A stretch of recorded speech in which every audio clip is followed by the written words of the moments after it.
Lanjut. Oke. Pertanyaan selanjutnya ya Bang ya. Ini kan tadi kan ngomong inspirasi desain nih Bang. Kalau sekarang nih misalkan Abang Hmm. lagi ngedesain suatu apa namanya Abang lagi ngerancang desain nih.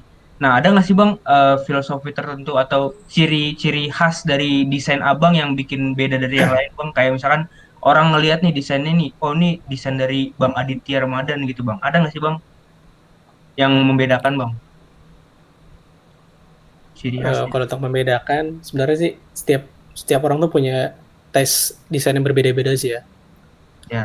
Ini lebih ke arah relatif sih sebenarnya. Cuman kalau dibilang untuk membedakan, sebenarnya gue berusaha untuk membuat tuh desain yang seunik mungkin lah. Berarti misalnya kayak kalau dulu tuh ada desainnya kotak-kotak gitu kan, WordPress, blog gitu. Nah, waktu itu gue Oh. berusaha untuk bikinnya dikasih roundednya, ada roundednya, terus ada semacam vektor-vektor animasinya di backgroundnya gitu. Oh. Beberapa fitur-fitur kayak kalau di scroll itu dia ada efek paralaksnya Oh. Jadi desain desain desain secara abang rame gitu ya bang ya? dibilang rame atau enggak itu tergantung kebutuhan juga sih. Ada Hmm. desain yang memang kita harus minimalis lah ibaratnya. Kayak Oh. e-commerce juga sebenarnya rata-rata harusnya minimalis sih. Cuman kan mereka banyak kayak Tokopedia contohnya lah. Banyak brand-brand lain terus ada promo-promo juga. Mereka bikin juga kan kayak ads bannernya, terus ada slider segala macamnya lah.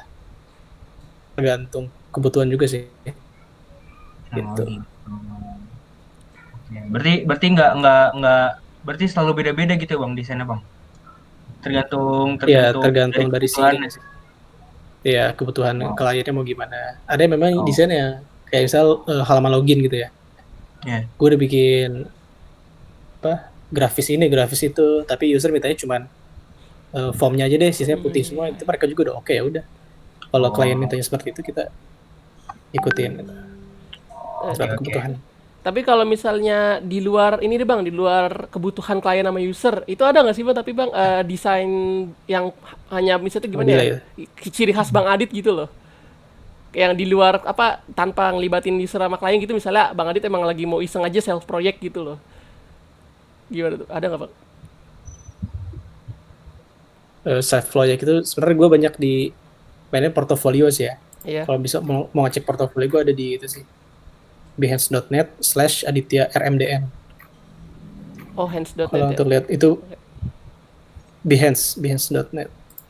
Sebentar bang ya. Gue share di chat sebenarnya. Oke. Oke oke. Itu beberapa yang gue upload sih, cuman masih banyak yang belum gue upload sebenarnya, masih ini ya dulu mockupnya segala macamnya sih.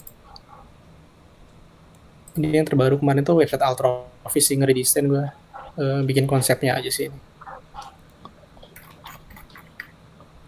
Buka kelihatannya. Udah. Oke udah. Kalau untuk ciri khas sih sebenarnya ciri khas itu sebenarnya kita Oh. berkembang ya. Nggak mesti misalkan tahun sekian atau bulan sekian ciri khas gue logonya di kanan atau di kiri gitu. Ciri khas gue logonya tuh di tengah gitu kan. Kita bisa berbeda-beda ciri khas, jadi ciri khas itu relatif lah ibaratnya. Kita nggak bisa tetepin ciri khas kita tuh harusnya seperti apa, karena memang desainer itu dunia yang cukup kompleks, kreativitasnya itu memang tidak terbatas sebetulnya kan. Jadi kita masih bisa improve terus gitu. Hmm. Sip. Oke deh bang. Oke. Ini Lanjut ya bang. Hmm, Oke. menurut abang nih bang, seberapa penting sih bang user feedback terhadap hasil karya abang? Seberapa penting user feedback? Oke, Ya. kalau dihitung dari skala 1 sampai 10 sih, gue bilang tuh angka 10 sih. Karena memang goals kita kan adalah user. Justru feedback dari user itu adalah hal yang sangat penting gitu buat kita. Bagaimana mereka bisa menggunakan aplikasinya dengan well experience gitu. Dengan puas lah ibaratnya. Penting sih, sangat penting sih kalau buat gue. Oke.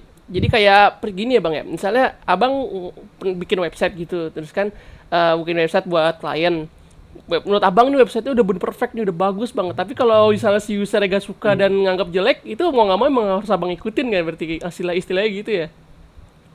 Ya kalau kita bekerja untuk orang kan memang seperti itu. Jadi Iya, desain bagus apapun pasti ada yang nggak suka kan.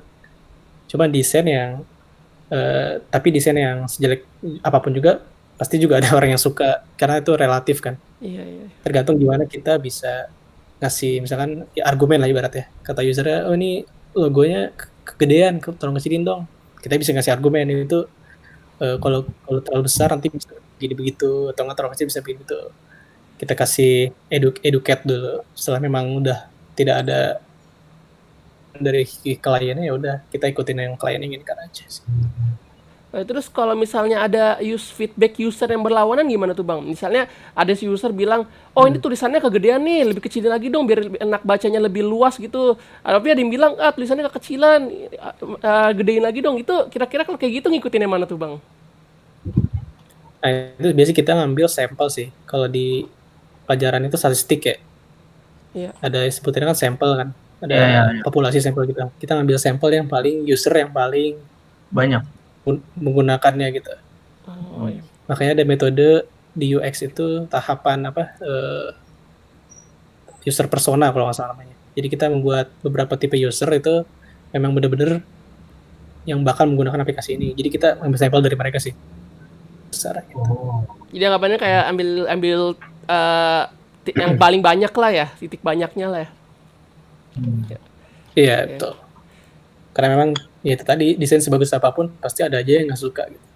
Iya benar-benar. Bang, Kita tidak bisa mengkiri itu. Bang, Oke. di desain abang biasanya yang jadikan abang perhatian paling penuh nih terkait interaksi antara manusia dengan aplikasi rancangannya bagian mana sih bang? Depend on bisnis lagi sih sebenarnya. Misalnya kalau memang kita bagian e-commerce tadi ya, itu yang paling penting itu halaman home dulu sih. Mana kita bisa membuat halaman home itu menarik atau ibaratnya orang tuh tertarik untuk ngulik-ngulik ke dalam-dalamnya gitu. Karena ada sebagian halaman home itu dari awal udah nggak menarik, misalkan, tapi sebenarnya bagian dalam itu menarik kan. Karena bagian awal udah nggak menarik, jadi orang tuh udah males deh gitu. Jadi bounce rate-nya kalau sebutannya ya, bounce rate-nya itu tinggi kalau untuk website-website yang memang tampilan home-nya itu biasa aja gitu. Dalam-dalamnya itu bagus atau menarik ibaratnya. Jadi halaman home juga cukup penting untuk sebagai opening lah ya. Halaman. Tapi ada juga halaman home-nya udah bagus tapi ternyata dalamnya kurang, itu juga jangan juga sih. Jadi harus proporsional lah, konsisten. Oke.